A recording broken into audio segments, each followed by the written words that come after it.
नमस्कार, मैं संजय बघेल और आप देख रहे हैं राष्ट्रवाणी का विशेष कार्यक्रम चर्चा। और आज हमारे मेहमान हैं सुजीत जैन जी, जो प्रदेश में कई बड़ी जिम्मेदारियां निभा चुके हैं और वर्तमान में बैतूल जिला में संगठन प्रभारी हैं। तो सुजीत जी, आपका बहुत बहुत स्वागत है हमारे चैनल पर। धन्यवाद संजय जी। सुजीत जी, राजनीति की शुरुआत कैसे हुई?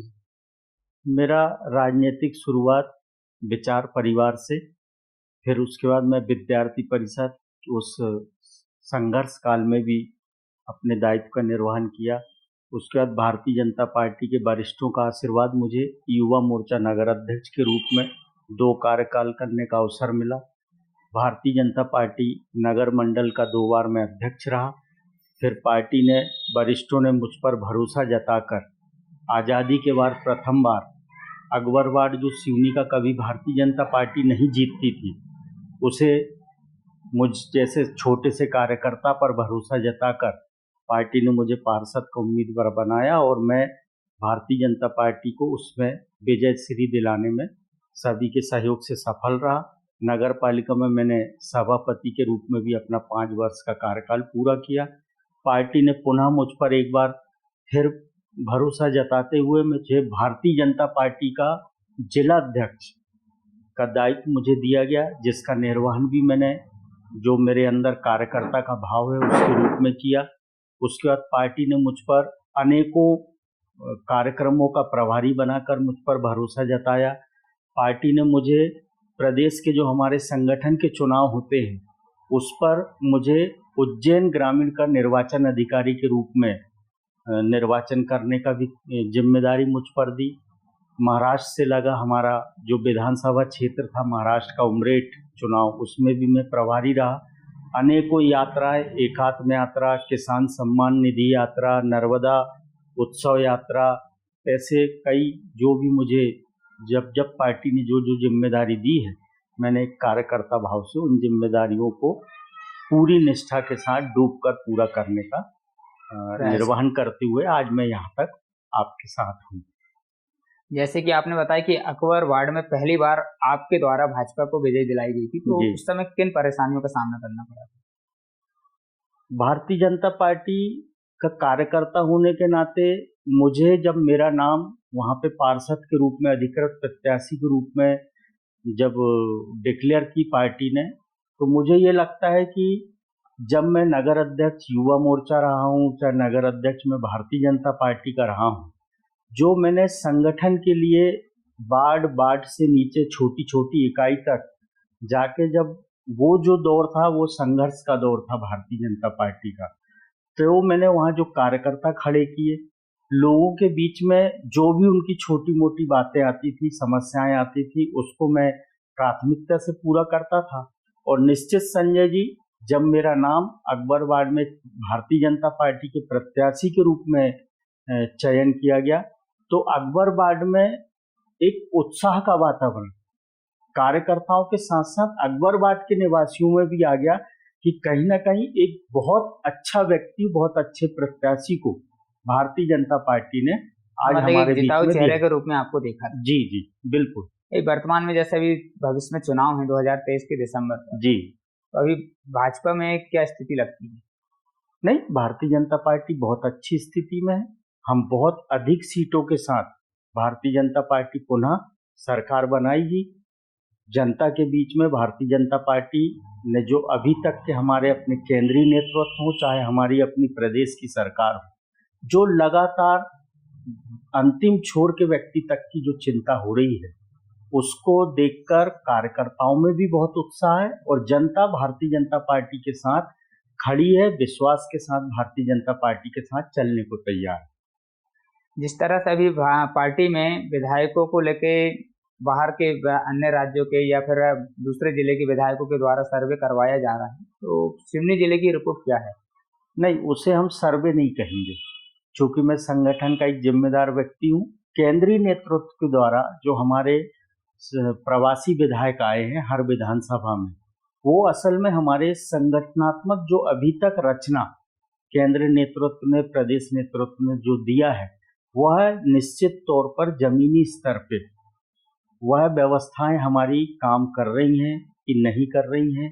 हमारी सरकार के द्वारा जो योजनाएं चलाई जा रही हैं उससे जनता को वाकई में कितना लाभ मिल रहा है, जनता कितनी प्रसन्न है, उनके जीवन में क्या बदलाव आया है भारतीय जनता पार्टी की सरकार की योजनाओं को लेकर, इस बात को लेकर वो जनता के बीच में जा रहे हैं, कार्यकर्ताओं के बीच में जा रहे हैं। कुल मिला के उनका जो प्रवास है वो संगठनात्मक प्रवास के साथ साथ समाज के हर वर्ग के बीच में जाकर वो भारतीय जनता पार्टी के प्रति उनका क्या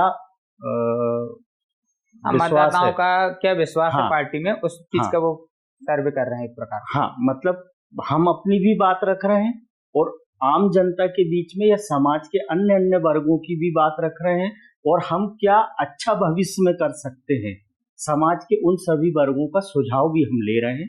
ये प्रवासी विधायकों का यह 7 दिन का प्रवास पूरे मध्य प्रदेश की 230 विधानसभा सीटों पर। वर्तमान में जिस तरह से अटकलें चल रहे हैं कि इस बार वर्तमान विधायक की टिकट कट सकती है, तो इन अटकलों पर कितनी सच्चाई है? देखिए, राजनीति में अटकलें तो बिल्कुल निश्चित प्रतिदिन की अटकलें हैं। राजनीति में अटकलें अगर ना हो तो राजनीति कैसे प्रतिदिन अच्छी सुचिता के साथ अगर बढ़ेगी, तो अटकलें होना एक अलग विषय है। विधायक प्रवासी आए हैं वो संगठनात्मक कार्यों की समीक्षा के लिए, कार्यकर्ताओं के बीच अपनी बात रखने के लिए, केंद्रीय नेतृत्व की जो हमारी अपनी मंशा है उसको कार्यकर्ताओं तक नीचे पहुंचाने के लिए वो आए हैं। हर वर्ग से उनका संवाद हो, संपर्क हो, उसके लिए वो आए हैं। रही बात अटकलों की, तो निश्चित है अटकलें तो चलेंगी। विरोधी आज किसी स्थिति में है नहीं, तो अटकलें तो वो ही जारी करवाएंगे। एक खबर अभी मीडिया के माध्यम से भी चली थी कि अगर विधायक महोदय जो दिनेश राय जी हैं, अगर उन्हें चेहरा नहीं बनाया जाता पार्टी के द्वारा, तो अगले चेहरा आप पर मतलब कि पार्टी विश्वास जता सकती है। देखिए, ये निर्णय करना प्रदेश और केंद्रीय नेतृत्व का काम है। मैं तो एक सामान्य कार्यकर्ता के रूप में भारतीय जनता पार्टी की निष्ठा के साथ मेरा अभी तक का जो राजनीतिक जीवन वो है, मेरी कभी व्यक्तिगत तौर पर अपने तरफ से कोई अपेक्षा संगठनात्मक मैंने कभी नहीं रखी है। जब भी मुझे जो भी मिला है, छोटा दायित्व या बड़ा दायित्व, वह संगठन ने मुझे हमेशा मुझसे बिना मांगे दिया है। तो निश्चित कार्यकर्ताओं की मांग हो सकती है, जनता की मांग हो सकती है, लेकिन उसका निर्णय प्रदेश नेतृत्व और केंद्रीय नेतृत्व करेगा। मैंने आज भी अपनी ओर से कहीं मंशा जाहिर नहीं की है कि मुझे सिवनी विधानसभा में भारतीय जनता पार्टी के प्रत्याशी के रूप में अवसर दिया जाए। भाजपा की 2 विधानसभा में भाजपा के विधायक केवलारी और सिवनी दोनों दबंग के रूप में जाने जाते हैं और काफी अच्छा काम भी किए हैं। बरघाट और लखनादौन को लेकर अभी क्या विचार है? बरघाट निश्चित जो निर्णय हुआ है केंद्रीय नेतृत्व का, प्रदेश नेतृत्व का मैं आभार व्यक्त करूंगा कि बहुत अच्छा निर्णय है। और निश्चित जो बरघाट हम पिछले 2018 में किन्हीं कारणों से खो दिए थे, वह बरघाट विधानसभा पुनः हमारे पास वापस होगी। कमल जी प्रत्याशी के रूप में है और निश्चित कमल वहां खिलेगा। अर्जुन ककोड़िया जी का कहना है लेकिन मेरे सामने एक कमजोर प्रत्याशी के रूप में कमल मस्कुले का नाम आया है। ये उनका भ्रम हो सकता है, लेकिन इसके पहले का भी अगर रिकॉर्ड देखा जाए, वो 10 साल विधायक रहे तो उनके ऊपर हमेशा आरोप लगे कि वो नॉट रिचुअल रहते हैं। उन्होंने एक टेग मार्क भी मिल चुका था नॉट रिचुअल विधायक। क्या कहेंगे? नहीं, इस बारे में मैं इसलिए कुछ नहीं, चूंकि उस समय मैं जिलाध्यक्ष था जब कमल जी विधायक थे। तो ऐसा जनरली उनका जो विरोधी पक्ष था वो कमल जी को लेके इस बात का वातावरण बनाता था नॉट रीचेबल। लेकिन कमल जी जिस सहजता के साथ फोन उठाना, अंतिम प्रयास तक लोगों की समस्याओं को दूर करना उनका स्वभाव है। ये उनके बारे में कि वो नॉट रीचेबल रहते हैं, ये मुझे लगता है कि मुझे कभी क्षेत्र में ऐसा देखने को, सुनने को और मुझ तक ऐसी कोई बातें कभी नहीं आई। वर्तमान में सिवनी जिले की स्वास्थ्य व्यवस्थाएं बहुत लड़खड़ाई हुई हैं, उस पर क्या कहेंगे? नहीं, उस पर हम जहाँ तक हम लोगों तक जो बात आती है या हमारी पार्टी के संगठन के जो मुखिया हैं उन तक आती है या हमारे जनप्रतिनिधियों तक आती है, तो निश्चित उसको दूर करने का प्रयास किया जाता है। स्वास्थ्य की दृष्टि से हमारी सरकार के द्वारा बहुत अधिक प्रयास किए जा रहे हैं कि हम आम जन को बहुत अच्छे से अच्छे स्वास्थ्य सुविधा, डॉक्टरों की उपलब्धता, अच्छे अस्पताल दवाइयों की उपलब्धता, लोगों को बहुत बड़े शहरों में जाना, बड़े खर्चे से हमारे आमजन बचें, इसके बेहतर प्रयास के लिए सरकार हर स्तर पे अपनी योजनाओं के माध्यम से, बजट के माध्यम से आज हमने किया। मैं एक छोटा सा उदाहरण आपके सामने रखूंगा अपनी सरकार की बात रखते हुए कि सरकार की चिंता कैसी होनी चाहिए।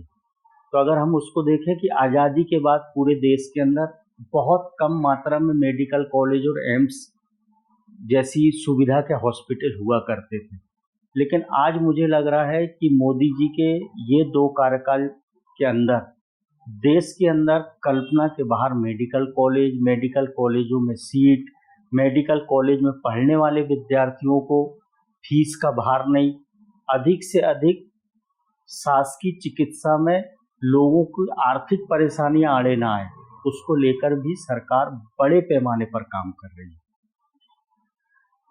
जैसे कि आपको बैतूल जिला का संगठन प्रभारी बनाया गया था, जी। तो आप जब नई जगह गए तो आपको मतलब कि किस तरह का अनुभव प्राप्त हुआ वहाँ? देखिए, भारतीय जनता पार्टी एक इतना बड़ा परिवार है संजय जी, कि मैं भारतीय जनता पार्टी के परिवार का सदस्य होने के नाते आपको एक बताऊं कि अगर आज हम देश के किसी भी छोर में जाएं तो हमें कभी ये नहीं लगता कि हम कहीं अनजान और नई जगह आए।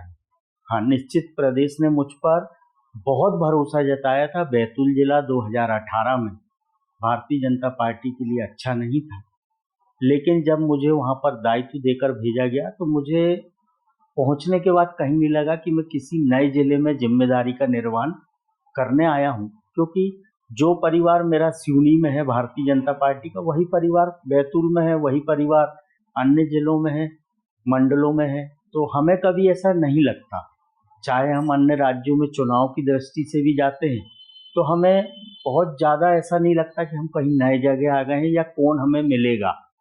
ये हमारे संगठन की बहुत अच्छी खासियत है पूरे देश के अंदर। नगर पालिका जो अभी वर्तमान में कांग्रेस शासित है जी, इसके कार्यकाल को आप कैसे देखते हैं? बिल्कुल नहीं। अगर हम नगर पालिका में कांग्रेस की यहाँ पर अभी बात करें तो वो कुछ नहीं दे पाएंगी शहर को। और नगर पालिका का जो नगर पालिका हो या अन्य हो, जो कांग्रेस का चरित्र है, कांग्रेस का चरित्र कभी भी आम जनता के लिए काम करने वाला चरित्र नहीं रहा। कांग्रेस का चरित्र रहा है कि हम बने, हम सक्षम बने और हमारे नेता सक्षम बने।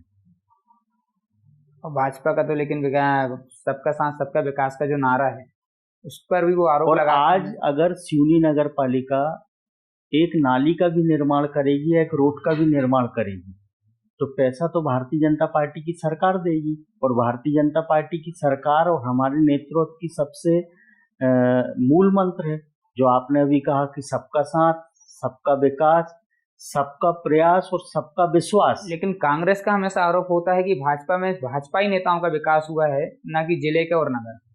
वो देख सकते हैं, आप बहुत जिम्मेदार पत्रकार हैं, आपको भी मालूम है कि भारतीय जनता पार्टी का कार्यकर्ता का कितना विकास हुआ है। रही बात व्यक्तिगत किसी के अपने जीवन के विकास की, तो वो तो स्वतंत्र, सबको स्वतंत्रता है। कौन नहीं चाहेगा कि अगर मेरे पुराने पीढ़ियों में कोई मेरा अपना व्यापार था तो आज उस व्यापार को कोई बढ़ा रहा है अपनी मेहनत से, अपनी ईमानदारी से, अपनी योग्यता से, तो इसको आप राजनीतिक विकास के रूप में कैसे देख सकते हैं? या तो वो बताएं कि आज सिवनी नगर पालिका में वो क्या कर रहे हैं, वहां बैठ के वो कितने जनता का हित का काम कर रहे हैं। आज सबसे ज्यादा मध्य प्रदेश सरकार मध्य प्रदेश की नगर पालिका, नगर परिषदों को, नगर निगमों को सबसे बड़ा बजट उपलब्ध करा रही है। वर्तमान में नगर पालिका में एक मुद्दा उठा हुआ था कि अध्यक्ष महोदय ने काफी जानकारियां छुपाई, जिसको लेकर हाईकोर्ट में पिटीशन भी दायर की गई है और कलेक्टर साहब को जांच के लिए बताया गया है कि अगर याचिकाकर्ता जाते हैं तो उसमें जांच 30 दिन के अंदर कलेक्टर महोदय करेंगे। हाँ, क्या है पूरा मामला? माननीय न्यायालय ने हमारे जिले के सम्मानीय कलेक्टर को उस जांच के लिए भेजा है और निश्चित अगर माननीय न्यायालय ने इस बात को गंभीरता से लिया है तो निश्चित है कोई ना कोई तथ्य जो कलेक्टर को निर्देश दिए गए कहीं ना कहीं छुपाए गए और निश्चित वो जो आरोप लेके हमारा जो भी व्यक्ति वहाँ गया था हाई कोर्ट तक, वो सफल होगा, निश्चित है। बड़ी जानकारियां छुपाकर आप निर्वाचित हुए हैं, तो आपने जनता के साथ भी कहीं ना कहीं बहुत बड़ा छल किया है। मतलब आने वाले समय में नगर पालिका में सत्ता परिवर्तन हो सकता है। बिल्कुल, न्यायालय ने अगर संज्ञान लिया है और वो गलत साबित होंगे, निश्चित है। 15 महीने की कांग्रेस सरकार को कैसे देखते हैं? 15 महीने की कांग्रेस की सरकार को अगर मैं देखा जाए तो सिर्फ और सिर्फ नेताओं का विकास, भ्रष्टाचार की चरम सीमा, ट्रांसफर को एक उद्योग के रूप में खोल के रखना, और हम बहुत समय बाद, लंबे समय बाद लौटे हैं, तो हम क्या उसको कहना चाहिए सरल भाषा में कि क्या उलीझ सकते हैं, वह काम उन्होंने किया। गरीबों के जितनी योजनाएं चल रही थी, कल्याण की योजनाएं, उन्होंने सब बंद कर दी। अपने बजट को उन्होंने व्यक्तिगत हितों में, मंत्रियों के हितों में और अपने व्यक्तिगत क्षेत्र के हितों में उन्होंने पूरा बजट गरीब कल्याणों को रोककर लगा दिया। सभी ऐसी योजनाओं को उन्होंने बंद कर दिया जिससे सही में समाज में एक परिवर्तन आ रहा था। समाज का एक ऐसा तबका जो वर्षों से अपने आप को पिछड़ा, मुख्य धारा में नहीं आ पा रहा था, उसको भारतीय जनता पार्टी ने लाने का काम की थी। चाहे किसानों की बात हो तो किसान को बिजली, उसके खेत तक नहर, गांव तक सड़क, अगर हम गरीब मजदूर वर्ग की बात करें तो उसको संबल कार्ड, उसको गरीबी रेखा के रूप में योजनाओं को और जोड़ना। अगर हम एक माता पिता, बेटी के माता पिता की बात करें तो कन्यादान योजना। अगर हम बेटियों का मध्य प्रदेश में जन्म को लेकर बेटियों के प्रति लगाव बढ़े, जो कि हमारे मध्य प्रदेश के लिए एक अभिशाप बना था कि बेटियों को हम अभिशाप मानते थे, उसको लेकर लाडली लक्ष्मी हो। ऐसी अनेक योजनाएं हैं। किसान को उसकी फसल का उचित दाम मिले, किसान को और बेहतर अनाज बेचने के अवसर प्राप्त हों। स्वास्थ्य के प्रति हमारी माननीय मुख्यमंत्री जी की जो स्वास्थ्य योजनाओं को लेकर कार्ड है, चाहे प्रधानमंत्री जी का 5 लाख का आयुष्मान कार्ड है, ये सब चीजों पर, प्रधानमंत्री आवास, उस जैसी योजना को कांग्रेस ने रोक। कांग्रेस आज अपने आप में विकास की बात करती है। मैं आपके माध्यम से ये पूछना चाहता हूँ कि जो काम आज भारतीय जनता पार्टी के हमारे प्रधानमंत्री नरेंद्र मोदी जी कर रहे हैं, या मुख्यमंत्री के रूप में जो शिवराज जी करते आ रहे हैं, वो काम ये सरकार क्यों नहीं कर सकती थी, जिन्होंने 55 और 60 साल इस देश के अंदर राज किया? वो क्यों बेटियों की चिंता नहीं कर सकती थी? वो क्यों गरीबों के कच्चे मकान को पक्के मकान में बदलने की चिंता नहीं कर सकती थी? वो उसकी चिंता ये क्यों नहीं थी कि गांव गांव में सड़कें हो, गांव का किसान, गांव की बेटी, गांव के बच्चे शहर की मुख्य धारा से जुड़े, जिला मुख्यालय से जुड़े, लोगों को अच्छा स्वास्थ्य मिल सके, लोगों को दवाइयां उपलब्ध हो सके, लोगों को चिकित्सा में लगने वाला अनाप शनाप खर्च से हम जनता को राहत दे सके। वो क्यों नहीं कर सकते थे? शिक्षा के क्षेत्र में वो क्यों काम नहीं कर सकते थे? मेरा भी राजनीतिक जीवन भारतीय जनता पार्टी के कार्यकर्ता के रूप में 33 साल का है। मैंने 33 साल में, वो जो जब कांग्रेस की सरकारें थी 2003 तक, मैंने उस कार्यकाल में भी कार्यकर्ता के रूप में काम किया है। जनता के हितों के लिए लड़ाई लड़े हैं। प्रदेश के नेतृत्व के उसमें जो भी हमको निर्देश मिलते थे तब में हम लड़ाई लड़े। विद्यार्थी जीवन के रूप में हमने लड़ाई लड़े।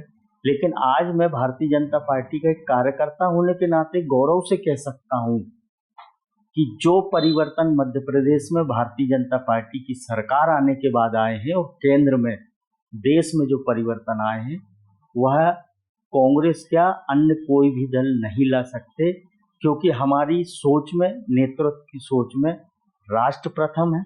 हमारे आराध्य पंडित दीनदयाल उपाध्याय जी का जो मंत्र है अंत्योदय, वह हमारे सरकार की हर योजना में आपको दिखेगा। और जो मोदी जी का नारा है, सबका साथ, सबका विकास, सबका प्रयास, सबका विश्वास, ये आज आपको धरातल पर दिख रहा है। आम जनता में, गरीब तबके के चेहरे में खुशहाली हम देख रहे हैं। कच्चे मकान को पक्के मकान होते देख रहे हैं। माताओं की जो सम्मान की बात थी, जब वो खुले में शौच पे जाती थी, तो आज हर घर में शौचालय है। ऐसी अनेकों बातें अगर हम और आप करने बैठेंगे तो गिना सकता हूँ। आगामी विधानसभा चुनाव में सिवनी जिले से 4 विधानसभा हैं, तो पार्टी इस बार कितनी सीटों पर आ रही है? बिल्कुल, हम आज जिस स्थिति पर खड़े हैं, हमारे संगठन का काम आज जब बूथ लेवल तक गया है और जब हमने नारा दिया है कि बूथ जीता, चुनाव जीता, मेरा बूथ सबसे मजबूत, मेरी सरकार, अच्छी सरकार, ये नारा आम जनता के बीच में है और इस नारे की ऊर्जा इतनी है कि मैं बिल्कुल आपके माध्यम से कह सकता हूं कि सिवनी विधानसभा की चारों सीट भारतीय जनता पार्टी जीतेगी। इस विश्वास का आपके चैनल के माध्यम से ये विश्वास मैं आपको दिलाता हूँ। पार्टी ने जैसे आप पर विश्वास जताई, तो आपकी क्या प्राथमिकताएं होंगी सिवनी विधानसभा में? अगर भारतीय जनता पार्टी का नेतृत्व मुझे अवसर देता है तो सबसे पहली प्राथमिकता कि जो सिवनी को अभी तक नहीं मिला, जो हमारे अंदर ललक है, उसका मैं प्रयास करूंगा। हमारे पूर्व के जनप्रतिनिधियों, जो भी हमारे रहे विधायक, अभी भी वर्तमान में हमारे भाजपा के विधायक हैं, जो उनके प्रयास हैं, उन प्रयासों को मैं आगे बढ़ाऊंगा। और निश्चित, चूंकि मेरी जन्मभूमि सिवनी है, मैं सिवनी में ही मेरा कर्म भूमि है, तो मैं चाहूँगा कि सिवनी को जो अभी तक उपलब्धता नहीं थी, जिसका प्रयास हम कर रहे हैं, कि उसमें एक सबसे महत्वपूर्ण बात कि सिवनी को सम्मान के साथ संभाग का दर्जा दिया जाए। सिवनी में जो बहुत बड़ा हमारा औद्योगिक क्षेत्र खाली पड़ा है, आज भी मेरे प्रयास होंगे कि सिवनी में ऐसे बहुत से उद्योग आए कि हमारे यहाँ का युवा, हमारे यहाँ का अच्छा कौशल से प्रबंधन से हमारे युवा युवती उस रोजगार को यहीं पर पाएं, उनको बाहर जाने की जरूरत ना हो। शिक्षा में हम और बेहतर क्या कर सकते हैं, मेडिकल की सौगात हमें मिल गई है, उस मेडिकल का अपग्रेड हम और क्या अच्छा से कर सकते हैं।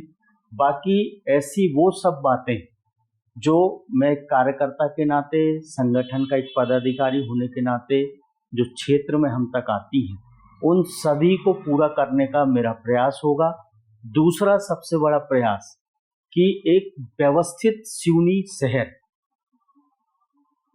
व्यवस्थित सुंदर सिवनी शहर बने।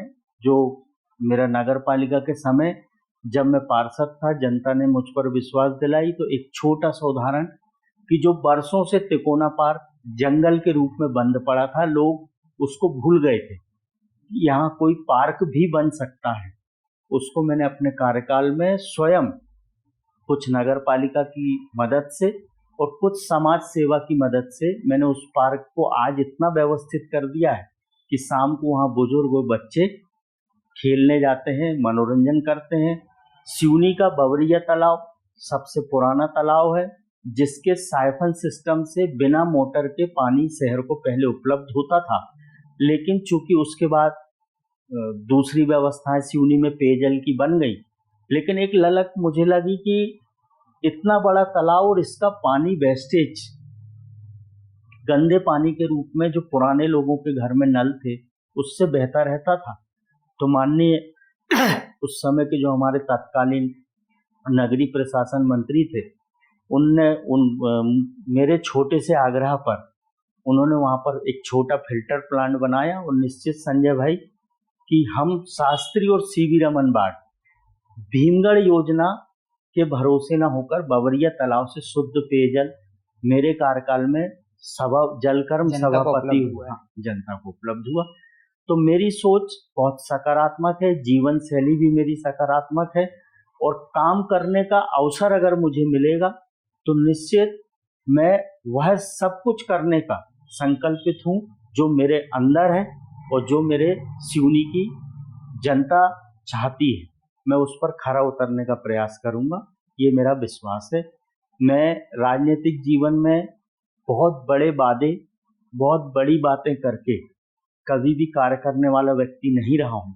मैं वही करता हूँ जो मेरी सोच में है और जो जनता को एक मील के पत्थर के रूप में मैं कोई चीज दे सकूं, वह काम मैं करता हूं। तो छोटे से मेरे काम दो आपको मैंने, एक तिकोना पार्क और एक बवरिया का फिल्टर प्लांट। वर्तमान विधायक दिनेश राय जी के कार्यकाल को आप कैसे देखते हैं और 10 में से कितने नंबर देंगे? नहीं, निश्चित अभी हमारे विधायक हैं, वो भारतीय जनता पार्टी के विधायक हैं, जो सरकार की कार्य योजनाएं हैं, जो काम है वो कर रहे हैं। नंबर देने वाला तो मैं कोई नहीं होता हूँ, वो तो हमारे विधायक हैं। तो क्या आने वाले समय में उनको अगर टिकट मिलती है तो पूरी एकजुटता के साथ पार्टी उनके साथ खड़ी है? भारतीय जनता पार्टी में टिकट के पहले, टिकट की घोषणा के पहले निश्चित है हर कार्यकर्ता को हम कहते हैं, राजनीति में आए हो तो कोई ना कोई लक्ष्य तय करो, महत्वाकांक्षा भी होना चाहिए, लेकिन हमारी महत्वाकांक्षा संगठन के निर्णय से कभी बड़ी नहीं है, मेरे लिए तो नहीं है। और मैं अपने साथी कार्यकर्ताओं को जो लंबे समय से मेरे साथ चल रहे हैं उनको भी मैं हमेशा यही कहता हूँ। कई बार ऐसा नहीं है, टिकट वितरण के बाद थोड़ी बहुत बातें आती है, वो विपरीत परिस्थितियां भी आई हैं हमारे सामने कई बार, लेकिन हमने कभी भी संगठन के कमल के फूल के निर्णय हो जाने के बाद, प्रत्याशी की घोषणा हो जाने के बाद कभी भी मेरी तरफ से, आप आज भी नहीं, पूरी पार्टी हमेशा टिकट का नाम घोषणा होने के बाद एकजुट होती है। हमारे लिए व्यक्ति कहीं महत्वपूर्ण नहीं है संजय जी। हमारे लिए जो है, पहला मंत्र तो है राष्ट्र सर्वोपरि, राष्ट्र के बाद संगठन, ये हमारा मूल मंत्र। तो आप देख रहे थे सुजीत जैन जी को, जिन्होंने बहुत बेबाकी से अपने जवाब दिए। फिर आगे इसी तरह मिलते रहेंगे अगले वीडियो के साथ। जब तक के लिए इजाजत दीजिए, धन्यवाद।